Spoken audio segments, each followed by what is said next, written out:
দেশীয় অস্ত্র দ্বারা আমাদেরকে মারপিট করছে, লাঠি পেটা করতে পারছি না, ইট পাটকেল মারতে পারছি না। প্রার্থী কেমন, আমরা 47 লিখিত প্রার্থী।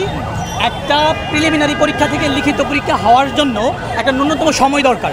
সেটা আমরা যদি গত 10টা বিসিএস দেখি, দেখব যে 8 মাস, 10 মাস, 6 মাস, 12 মাস ছিল।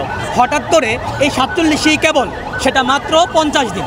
সাউথ টাউনে হোক আপনার স্বপ্নের আবাসন, আগে দখল পরে মূল্য পরিশোধ। তো এই 50 দিনে এত বড় একটা বিসিএস এর মতো সিলেবাস, লিখিত সিলেবাস কখনোই শেষ করা সম্ভব না।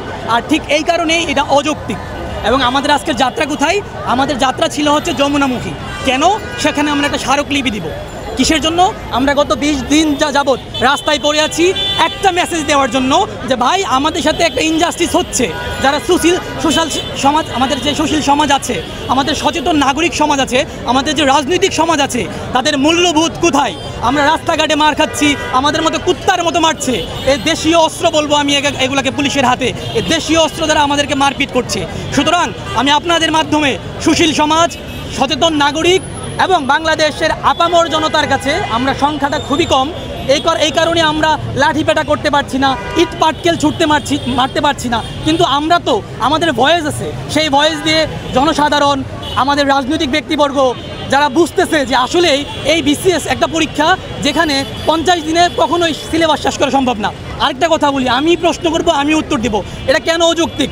এটা যদি যেদিন সার্কুলার হয়েছে সেদিনে যদি বলে দিত যে আপনাদের পরীক্ষা রিটেন সহ আগে থেকে আমরা ডেট প্রকাশ করছি, তাইলে আমরা আগে থেকে মানসিকভাবে প্রস্তুত থাকতাম। এটা একটা যুক্তি।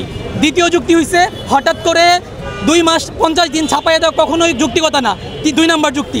3 নম্বর যুক্তি হচ্ছে ওরা বলতেছে যে এই এখন থেকে আমরা একটা ইয়ারে বিসিএস শেষ করব।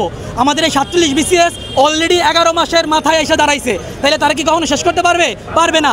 তার মানে দাঁড়াচ্ছে যে এই বিসিএসটা একটা ইয়ারে শেষ করার বিসিএস না, এদের যে পরবর্তী বিসিএস 50, সেখান থেকে হচ্ছে ইউনুসের সাথে কথা বললো আমাদের মাননীয় প্রধান উপদেষ্টা প্রফেসর মোহাম্মদ ইউনুস। তার সাথে কথা হয়েছে যে উনি বলল যে একটা বিসিএস একটা ইয়ারে শেষ করতে হবে।